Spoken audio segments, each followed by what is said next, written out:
నమస్తే అండి అందరికీ. నేను మీ Madhavi Krishna. Welcome to my channel Madhavi Krishna's Navarasa Kathamalika Telugu audio stories. ఓయ్ పిల్ల నీ గొప్పేంటి 25వ భాగం. గోపి రేఖని యూనివర్సిటీ దగ్గర దింపి తను పార్ట్ టైం చేస్తున్న FM రేడియో ఆఫీస్కి వెళ్ళాడు. ఆ రోజు అతని ప్రోగ్రాం ఓయ్ పిల్ల నీ గొప్పేంటి లైవ్ ఉంది. అది క్రియేటివ్ డైరెక్టర్ 4 రోజుల ముందుగానే చెప్పింది. లవ్ గురు టైప్లో కాల్స్ తీసుకుంటే బాగుంటుందని, లవ్లో ఉన్న వాళ్ళ చేత వాళ్ళ అనుభవాలు చెప్పిస్తే బాగుంటుందని, ఇప్పుడు అదే ట్రెండ్లో ఉందని చెప్పడంతో అతను ఒప్పుకున్నాడు. ఇలాంటి ప్రోగ్రామ్స్కి స్క్రిప్ట్ వేరేగా ఉంటుంది. ఈ ఆఫీస్లో ముందు 4-5 కాల్స్ తమ వాళ్ళే చేస్తారు, ఎవరూ చేయకపోతే. కానీ తన ప్రోగ్రాంకి ఆ అవసరం రాకపోవచ్చు. ఆల్రెడీ 2 రోజుల నుంచి ఈ ప్రోగ్రాంలో మార్పును గురించి ఊదరగొడుతున్నారు అనుకుంటూ లోపలికి నడిచాడు గోపి. అప్పటికే మీకు నచ్చిన పాట అన్న ప్రోగ్రాం నడుస్తోంది. ఆ ప్రోగ్రాం పూర్తవగానే అతని ప్రోగ్రాం మొదలైంది. హలో, గుడ్ మార్నింగ్, నమస్తే వైజాగ్, నేను జీకే మీ ముందుకు వచ్చేసాను మీ ప్రేమని, అందులో ఉన్న తీయదనాన్ని పంచుకోవడానికి. ఓయ్ పిల్ల నీ గొప్పేంటి ప్రోగ్రాంతో. అసలు మగవాళ్ళు ఆడపిల్లల వెంట ఎందుకు పడతారు? వాళ్ళని తమ ప్రేమలో ముంచి ఓలలాడించడానికి ఎందుకంత తాపత్రయపడతారు? ఒక అమ్మాయి కంటిసైగ కోసం అబ్బాయి ఎందుకంత విలువెలలాడిపోతాడు? అసలు ఓయ్ పిల్ల నీ గొప్పేంటి? నాకు చెప్పాలనుకుంటే నాకు కాల్ చేయండి, మీ జీకేతో షేర్ చేసుకోండి, అంతవరకు ఈ పాట వినేయండి అంటూ లేటెస్ట్ సినిమాల నుంచి డ్యూయెట్ ఒకటి ప్లే చేశాడు గోపి. యూనివర్సిటీలో ఒక చెట్టు కింద కూర్చుని చెవులకి ఇయర్ ప్లగ్స్ పెట్టుకుని వింటోంది హరిణి నవ్వుతూ. శిరీష క్లాసులో కూర్చుంది.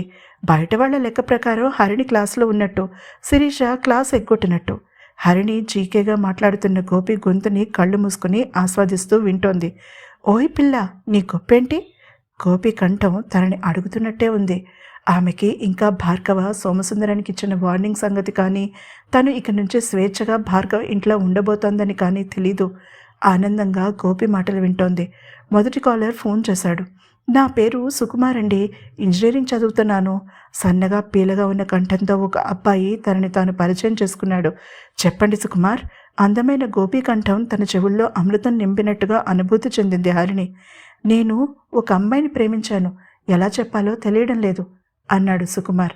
ఉందిగా ఈ వేదిక, ఈ ప్రోగ్రాం ద్వారా చెప్పేయండి బ్రో. కానీ మీ ప్రేమను చెప్పే ముందు ఓయ్ పిల్ల నీ గొప్పేంటి అని అడుగుతున్న ఈ జీకేకి ఆమె గొప్పతనం చెప్పండి అన్నాడు నవ్వుతూ. సుకుమార్ నవ్వాడు. ఆమె పేరు సునీత, పేరుకు తగ్గట్టే ఉంటుంది. ఆమెలో గొప్పతనం ఏంటంటే ఎప్పుడూ నవ్వుతూ ఉంటుంది, అందరితోనూ నవ్వుతూ మాట్లాడుతుంది. ఆమె నవ్వు నన్ను చాలా రిలాక్స్ చేస్తుంది చెప్పాడతను. వావ్, నవ్వుల సుందరికి చెప్పేయండి మీ ప్రేమ గురించి అతన్ని ప్రోత్సహించాడు Gopi. I love you Sunitha సిగ్గుగా చెప్పాడతను. ఇప్పుడు మీకోసం ఈ పాట అంటూ మంచి రొమాంటిక్ సాంగ్ ప్లే చేశాడతను. అలా ఒకరి తర్వాత ఒకరుగా కాల్ చేస్తున్నారు, వాళ్ళ ప్రేమని చెప్తున్నారు. 5గురు కాల్ చేశాక ఒక అమ్మాయి కాల్ చేసింది. ఐ లవ్ యూ జీకే అంటూ. తుళ్ళిపడింది హరిణి. ఆమె గుండె తడతడలాడింది. అంత ఓపెన్గా ఒక అమ్మాయి అతనితో అలా చెప్తుందని హరిణి అస్సలు ఊహించలేదు. అదేదో తానే చెప్పినట్టుగా నుదుటి మీద చెమటలు పట్టేశాయి ఆమెకి. గొంతు తడారిపోయింది. గోపి ఏమని సమాధానం చెప్తాడో అని టెన్షన్గా ఎదురు చూస్తూ గోళ్ళు కొరుక్కోవడం మొదలుపెట్టింది Harini. Thank you so much, మీకు ఇష్టమైన పాట చెప్పండి.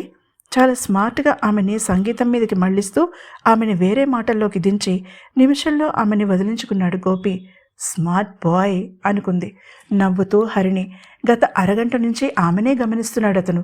అతని పక్కన నిలబడి ఉన్న అతని స్నేహితుడు రమేష్ ఎవరితోనో ఫోన్లో మాట్లాడుతున్నాడు.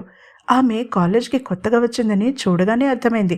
అతనికి కాలేజ్లో తెలియని అందమైన అమ్మాయి లేదు. ప్రతి ఒక్కరి పేరు తెలుసు, వాళ్ళ రుచులు అభిరుచులు కూడా తెలుసు.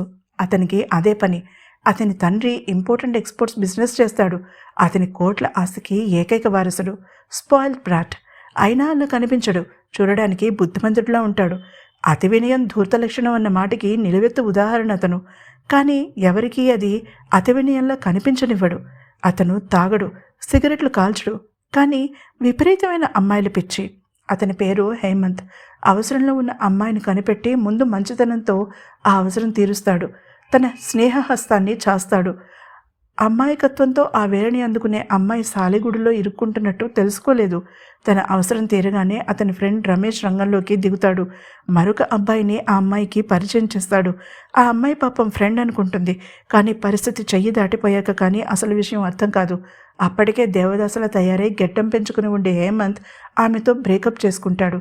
ఆమె గిల్ట్ ఫీల్ అవుతూ కాలేజ్ వదిలి వెళ్ళిపోవడమో లేక అతనికి కనిపించకపోవడమో చేస్తుంది. ఇది చాలా ప్లాన్డ్గా జరుగుతున్న ఆర్గనైజ్డ్ చీటింగ్. అమ్మాయిలని మోసం చేసి వాళ్ళని అనుభవించి క్లీన్గా వదిలించుకోవడం. 2 నెలల క్రితం ఒక అమ్మాయిని అలానే వదిలించుకున్నాడు అతను. ఆమె కాలేజ్ వదిలి వెళ్ళిపోయింది. ఆమె పేరు అమృత. ఇప్పుడు కొత్త అమ్మాయి వేటలో ఉన్నాడు హేమంత్.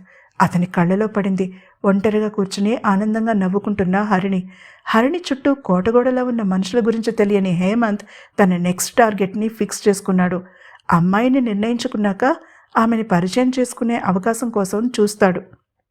ఒంటరిగా ఎప్పుడు చిక్కుతుందా అని ఓపికగా ఎదురు చూస్తాడు.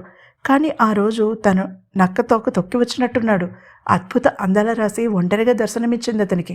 అనుకున్నాడు. అతను మెల్లగా ఆమె వైపు అడుగులు వేశాడు. అక్కడ అమ్మాయిలు అబ్బాయిలు చాలామంది గుంపులుగా మాట్లాడుకుంటున్నారు. ఆమె మాత్రం వాళ్ళందరికీ దూరంగా కూర్చునుంది. అప్పుడే గోపి ప్రోగ్రాం పూర్తి కావడంతో ఆ అమ్మాయి గురించి అతన్నే డైరెక్ట్గా అడగాలని అనుకుంటూ చెవుల్లో నుంచి ఇయర్ ఫోన్స్ తీసి బ్యాగ్లో పెట్టుకుంటూ రేడియో ఆఫ్ చేసింది ఫోన్లో. లేచి లైబ్రరీకి వెళ్లాలని అనుకుంటూ ఉండగా పలకరించాడు అతను. హాయ్. ఆమె ఉలిక్కిపడి తలెత్తి చూసింది. ఆ రోజు ఆమె చీర కట్టుకోలేదు. శిరీష తను ఒకేలాంటి నలుపు రంగు చుడిదార్లు వేసుకున్నారు. రోజు కాలేజ్కి చీర వద్దని అడ్డు చెప్పింది శిరీష. కాదనలేదు హరిణి. ఎదురుగా నిలబడి ఉన్నాడు రఫ్గా పెరిగిన గెట్టం మీసాలతో అందమైన అబ్బాయి. ఆమె నవ్వబోయింది గాని వినోద్తో అనుభవం ఉన్న హరిణి హేమంత్ చూపులలో తేడాన్ని గుర్తించగలిగింది. వెంటనే టచ్ మీ నాట్ పువ్వులా ముడుచుకుపోయింది. ఆమెలో మార్పుని అతను ఇట్టే పసిగట్టాడు. నా పేరు హేమంత్ అండి. ఇంజనీరింగ్ 3rd ఇయర్ చదువుతున్నాను. Artificial intelligence and robotics. ఆమెని దువ్వుతున్నట్టుగా స్నేహపూరితంగా నవ్వి తనని తాను పరిచయం చేసుకున్నాడు. కానీ హరిణి తన పేరు చెప్పలేదు. పెదాలు విడకుండా నవ్వి దెయ్యం వెంటపడి తరుముతున్నట్టుగా అక్కడి నుంచి పరుగున వచ్చేసింది.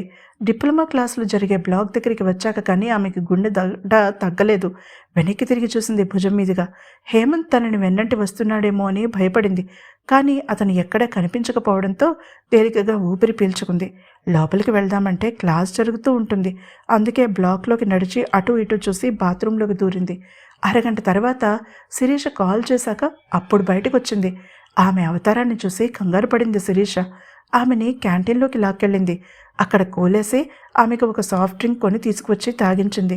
ఇంకా వణుకుతూనే ఉన్నాయి ఆమె చేతులు. అసలు ఏమైందే? ఆమెకి ఎదురుగా కూర్చోబోయి ఆఖరి నిమిషంలో మనసు మార్చుకుని ఆమె పక్కన వచ్చి కూర్చుంది శిరీష చేతిని పట్టుకుని భయంగా హేమంత్ తనని పలకరించడం గురించి చెప్పింది. ఓస్, ఈ మాత్రం దానికి భయపడ్డావా? అందమైన ఆడపిల్ల కనిపిస్తే అలా పలకరిస్తారు. మాట్లాడితే తప్పేముంది? నువ్వు కూడా లోకం చూడాలి హరి. అందరూ వినోద్ గాడిలా ఉండరు. స్నేహితురాలికి నచ్చచెప్పే ప్రయత్నం చేసింది శిరీష. అతని చూపులు నాకు నచ్చలేదు. అప్పటికి కొద్దిగా తేరుకున్న హరిణి చెప్పింది సీరియస్గా. పోనీలే, మాట్లాడకుండా వచ్చేసావు కదా, ఇంకెందుకు భయం, రిలాక్స్ అంటూ క్లాస్లో సూరజ్ని తను ఎలా ఆడుకున్నది చెప్పి నవ్వించింది శిరీష. సూర్య తీసుకున్నాడా క్లాస్ నీకు? ఆశ్చర్యపోయింది హరిణి. పొరపాటున అన్నట్టుగా భాస్కర్ అని పిలిచాను. ఇక చూసుకో. ఆ మొహంలో మారిన రంగులు, ఎక్స్ప్రెషన్స్ నవ్వి చెప్పింది శిరీష. సిరి, మరీ కోతిలా తయారవుతున్నావు అంటూనే ఆలోచనలో పడిపోయింది హరిణి. తర్వాత ఏం జరిగిందో తెలుసుకోవాలంటే తప్పకుండా తర్వాత ఎపిసోడ్ని వినండి. అలాగే ఈ ఎపిసోడ్ కనుక మీకు నచ్చినట్లయితే తప్పకుండా లైక్ చేయండి. అలాగే నా ఛానల్ని సబ్స్క్రైబ్ చేసుకోవడం మర్చిపోకండి. తిరిగి మరొక ఎపిసోడ్తో రేపు ఉదయం కలుసుకుందాం. అంతవరకు సెలవు.